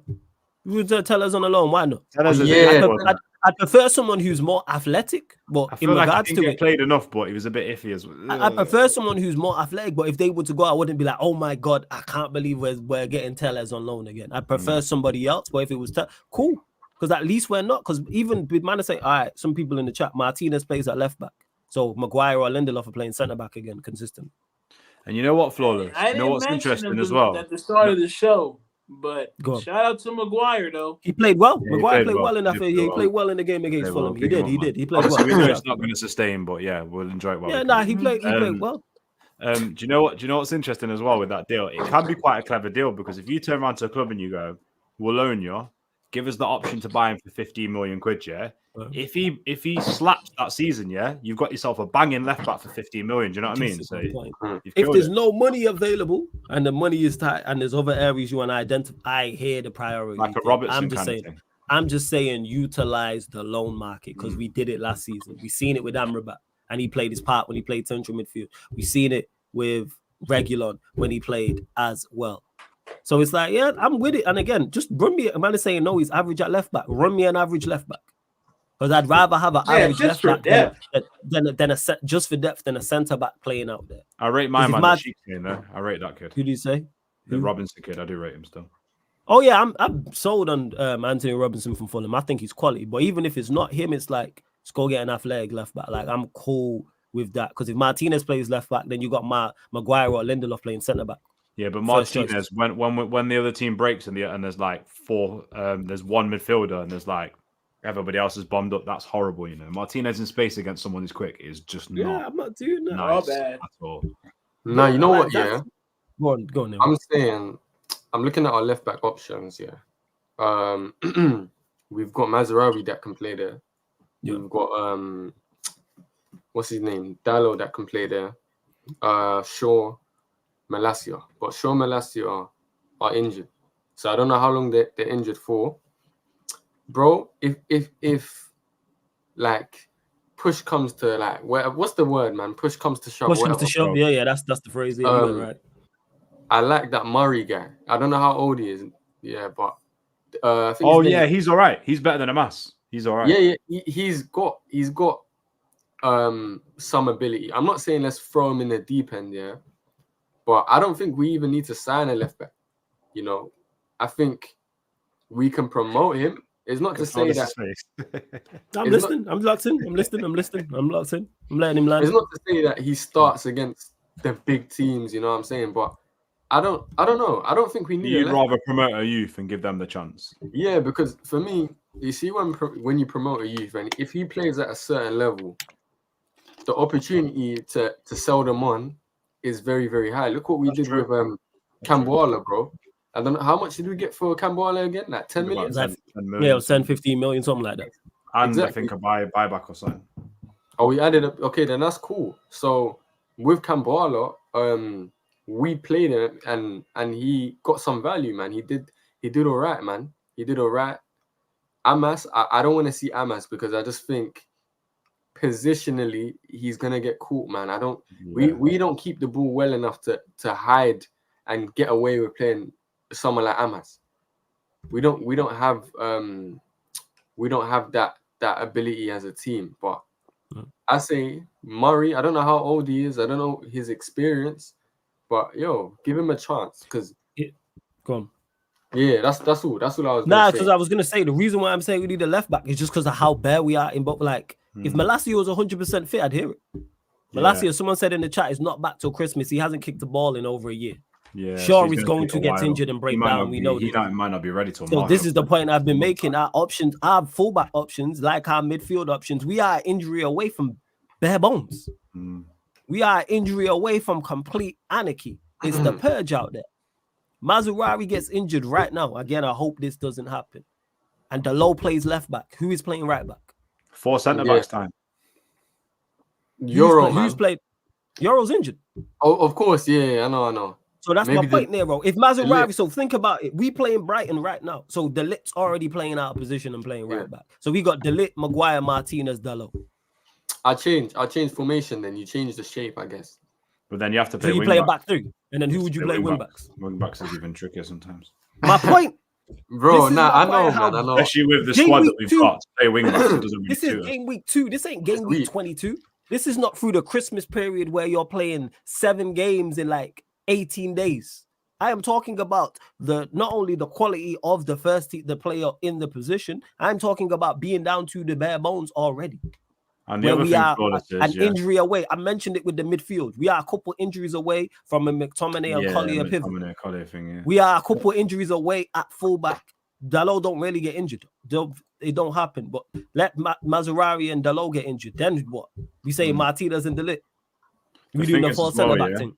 If it was right back, we wouldn't probably be as worried because you can play like a centre back, right back till the guy comes back. But left De Ligt's it's a little bit tricky when they're right footed and you're having to play. Yeah, it's a bit techie still. It's a little bit like that's what it is. I don't even want, and I like De Ligt as a player. Do I want De Ligt playing right back? No. I want De Ligt playing right back. We didn't sign De Ligt to play right back. Same way we didn't sign Euro's injured currently, but we didn't sign Euro to play right back now. Can they do a job out there? Yes. Well, that's for a few games, because you know what happened last season when Amrabat was out there doing up left back duties? Are we forgetting like that didn't happen?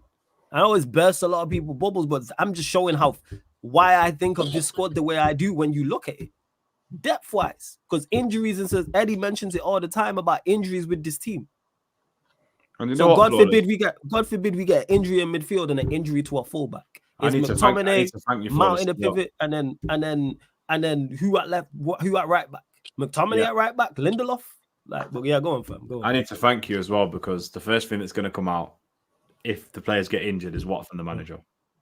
Excuses. I don't have the players that I want. I don't have the players. We My heard left all back this means last I can't season. play my system. I'm done with that. We heard this all last season, is why I've been banging on all summer long about quality in this side and adding quality. And even if it's long, and I even saying, before you go, Eddie, I'm not even saying the best of quality. I even saying, Eddie. hey, run me 9 out of 10, 10 out of 10 players. No, Hey, 6-7 will do. 6-7 will do. Give me a 5 or 6 out of 10 who's just a body at this point. Run me a left footer who's athletic, who's played left back for 3-4 years at somewhere in the top, whether it's England or it's Spain or it's Italy or it's Germany. And we'll just run it for a season. And you can just Regulon ain't no great left back. Bang average. But guess what? If he's here, he's playing. It's consistent. He's here, he's playing, and that's what you need. Sorry, Eddie. Go on, fam. Go on. No, I triggered Eddie, man. As soon as I mentioned the manager thing, Eddie was like, no, I just remembered he already gave an excuse before he even kicked the ball. He said, we're not ready. Yeah. Like, what is, hey man. No. He's not ready. Not everyone else. Listen, No, hey, bro. I watched City, and City looked ready. Bro, I'm telling you, Brighton, bro.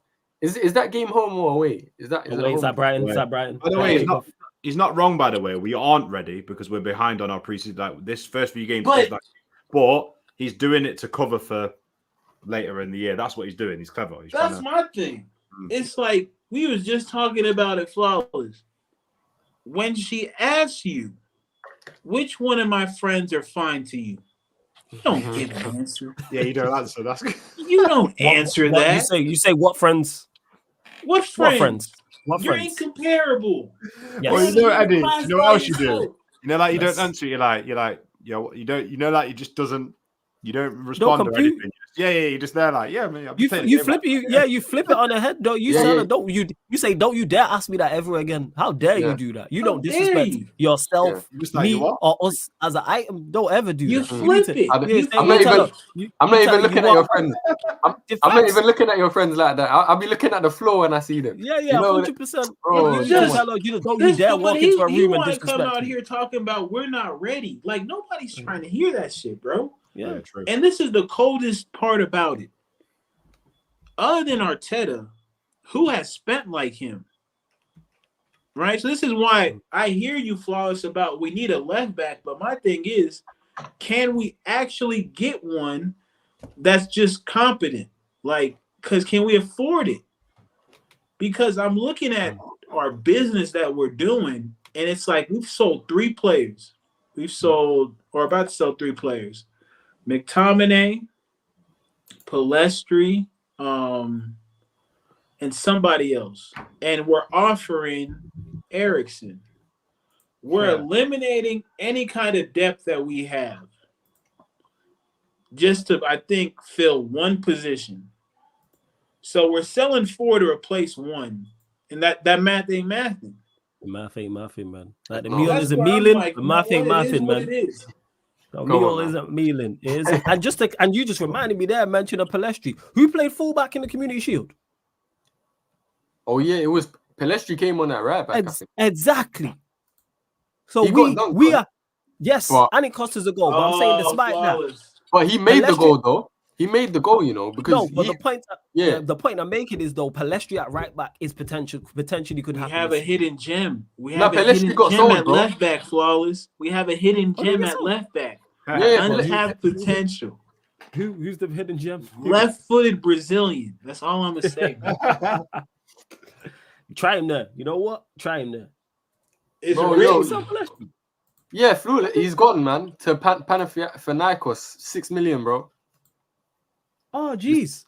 So then who is playing? So I didn't even realize that one flew right under the radar that we sold him. So who is playing right back then? He's gone, man. So, bro, I'm saying, I don't know, Murray, man. This, I'm not saying start him, but listen. Is he a left back or right back? This Murray, I don't know left anything about him. He's a left back. He was on loan at Rochdale. Is that near Manchester? I don't really know. Yeah, Rochdale just out, just outside of Manchester. Yeah, what's that? League One. It's all right standard, you know, but don't ever visit there. Nah, hell no, man. I ain't got nothing to do there. I'll tell you about Rochdale. It's just like the clouds go grey when you drive in. It's mad. Yeah, Rochdale. They are they're National League. Oh, National, bloody hell! National League. Like League Two. That's mad. I thought they were League Two as well. I presumed, yeah, National League.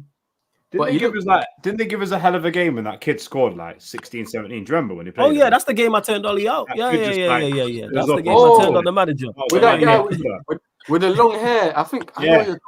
Yeah, from top bins and that mad thing. Yeah, I know. Yeah, and you got to move to Wolves. Like we creating careers, man. This is make or what's going to You know what I mean, bro? Been that way. I was looking at you know what? The Anthony thing's not crazy because I was looking at a comp of Anthony, and it's gonna be good. Defensively, he can. Actually... no. Bro, the brother can actually tackle. No, I'm with you. I'm not against you, man. Like him at right back. I mean, him at left back. I'm not against. He can tackle, bro. I'm not against. Genuinely, he can actually win the ball. The funniest thing I seen about Anthony, the homie put in the group chat. So I guess he had like one prem goal last season or something along those lines. I think it was against Burnley. Yeah. And somebody spliced and did like his top 5 prem goals of the last season, and they just showed different angles of the one goal. Taking liberties back in the second. That shit had me in cheers, bro. Anthony, man, like ManDem, this is it's sad, bro. Like Anthony, yeah, he's meant to be a signing that we look at and say, yo, he was meant to change the fortunes of our club, bro. For the amount of money that he came in for, 80 million, bro. 80 million. And bro, the guy is a laughing stock. Like, I'm seeing people say, yo, Anthony was only 3 goals away from a hat trick. And bro, this is sad, bro. Like, this is why Ten Hag doesn't get my back in. I've said it. Because for me, Ten Hag, and I'm gonna break it down very simply. For what we wanted Ten Hag to do, he didn't do it. And then what he's trying to do, he's still not doing it to a good enough standard, bro. That's a transitional football, bro. What's going on, man? We didn't ask for that. And cool. We didn't ask for it. But even what you're trying to give us isn't good enough. Because I've seen Liverpool. I've seen Tottenham. Tottenham transition way better than us, man. So do Liverpool. So do these other teams, man. And it's just, bro, I don't understand. The profiles don't make sense. Like, there's no like for like swap for these players, bro. I'm looking at Hoyland and then Xerxes. Like, this guy said he wanted Harry Kane and then went and signed a player who's nothing like Harry Kane. There's not going to be a striker that's like Harry Kane, yeah? But get someone of a similar profile that wants to drop deep, get on the ball, spray it. Bro, like, fam, this is you man's manager. I don't know. I'm not backing it, man. I am with it. I think. Go ahead. No, I was going to say, I feel like if we get the 2 midfielders that we want, either one and a Tony, it's been a good window for the first start of the rebuild. There was always going to be in my head, Flawless is not wrong at all, what he's saying about a loan and stuff, because you could do little deals at the end. There's no excuse really for that, especially the way we've been cooking it, the way that we've gone for the targets that we want and we've got them. It shows me that they are capable of getting little deals over the line anyway. It would be dependent on what their strategy is within transfer. So whether they go, we will not veer too far away. We would rather go without and then wait to the next window. If that's their strategy, that's their strategy, whether I agree with it or not. But for a first one within the rebuild, because I always had a realistic mindset of we're going to get some of the stuff that we want, but we're going to have to battle through the next season and a half without some stuff that we want while we rebuild. Some of the deadwood's going to go, some of the deadwood's going to stay. That was just always how it was always going to be. Do you know what I mean? But if they get 2 midfielders, get McTominay out, if they manage to get a Lindelof out as well, because I think apart from McTominay and Lindelof and Eriksen, I don't think anybody else is going to leave. Like Maguire was never going to leave on his deal and stuff like that. They've done well for a first one, and we can look at next summer and go, the 3-4 transfers we bring in next summer will completely change the squad. So, yeah, man, let's see what happens, man. I've been screaming out for these deals that are like 10, 15 million, guys with potential like Brighton do. That's the kind of deals that I want at the end of this window. Yeah. Like I said, that's what I'm saying. Run me a loan deal and it's a 2 million fee to get the player in the first season. Big up my guy Don. Big up Family Tree. Shout out Don C says big up, love the United. Love the content, hate United because he's an Arsenal fan. But shout out to my guy Don C every single time. He says, is Anthony the worst signing ever, meaning price and the fact he was a Ten Hag player? Yes. Yeah. You think so? I have anyone worse.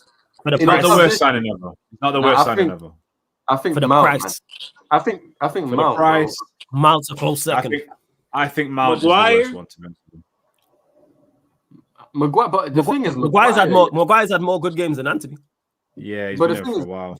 Maguire and Maguire's rubbish. He's 1, 2, and 3. Not great, Eddie. But you know what? Anthony's up there, but I don't think he's the worst because if Anthony was played in the right system for him, he would turn into a 40, 50 million pound winger in my opinion. What was he? 80 M's? Was he 85? Yeah, he was at like 80, 90 because of his age, because he does have ability. People think he's just complete washed. He's not complete washed. He's been played in a system. Really, what we should have done with Anthony is loaned him out this season. That would have done him a world of good. Take him out the fire, put him in a Girona team or something. Go, my brother. Italy.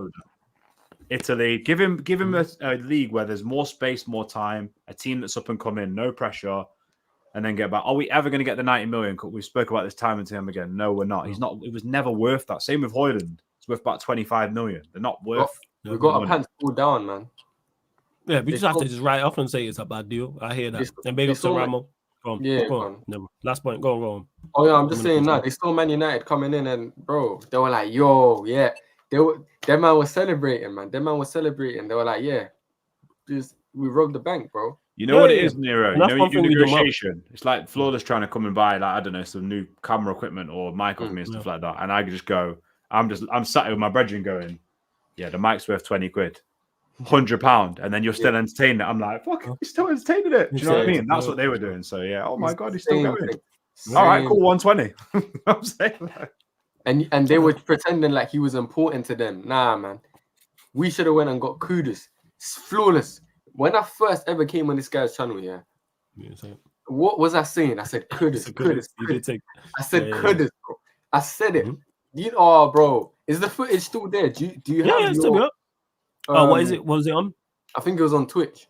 Nah, if it's on Twitch, it won't be there anymore. But I remember you saying it, though. I do remember you saying it. Yeah. I do remember you saying it. 100%. I hear you. And to Ramo, who said, so Mazraoui is Dalot's backup and Dalot is Mazraoui's backup. This doesn't make sense.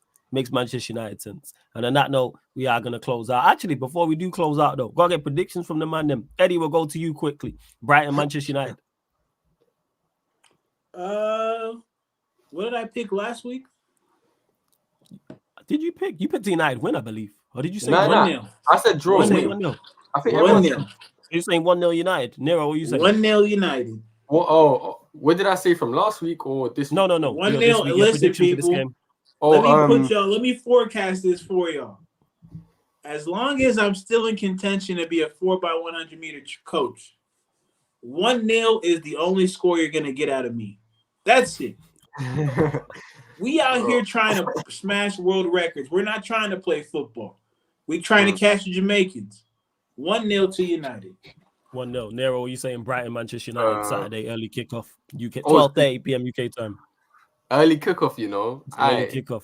Klopp's worst nightmare. Nah, I'm gonna say, bloody hell, that's gonna be a good game though.